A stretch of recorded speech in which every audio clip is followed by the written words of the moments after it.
Mga beshi, good morning. For today's video, ayan, may daily routine. Ayan po, sa madaling araw, ayan, tagaluto tayo. Kailangan before 5 o'clock ay 5 a.m. ay luto na yan at na-prepare ko na yung kanilang baon. Yung baon ng anak ko, na teacher, baon ng manugang ko, at baon ng aking anak na bunso. Ayan, na-prepare ko na yan.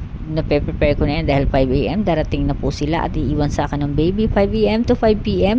Yaya naman po ako, mga besh. Ayan, ganyan ang aking routine. Ayan ang aking alaga. Ayan, simula yan ipinanganak ako na nagbabantay dyan, kaya ayan, pinadidede ko. Then after that 9:30 a.m. pakakainin ko na yan. Ayan, pinakakain ko at nilulutuan ko din po yan ng kanyang food. Ayan, ganyan, nauubos niya. Malakas po siyang kumain, mga best. Then after that 5 p.m. ayan, tindera naman tayo. Didiretso na tayo sa ating tindahan. Asikasuhin naman natin ang ating sariling negosyo. Charot negosyo talaga, di ba?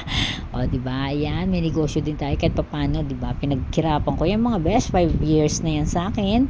Napalago ko na siya, kaya may napagkakatiwalaan akong tindera. Kaya pwede ko siyang iwanan ng maghapon. Kaya nag-order na lang ako online din. Ayan, may delivery nga po tayo galing Divisoria. Ayan, tinatawagan ko lang. Then after that, pipick up ko sa Lalamove. Kaya swerte din ang Lalamove. Kaya napakalaking tulong sa akin ng Lalamove. Ayan, marami akong suki dyan sa Lalamove niyan. Kasi almost every week, 3 times a week or twice a week ako nagpapadeliver. Kaya ayan, ang Lalamove, napaka-convenient talaga yan. Ayan, mga besh. Kaya ayan, kaya lumago ang ating negosyo. Ayan, salamat naman sa pagtsatsaga.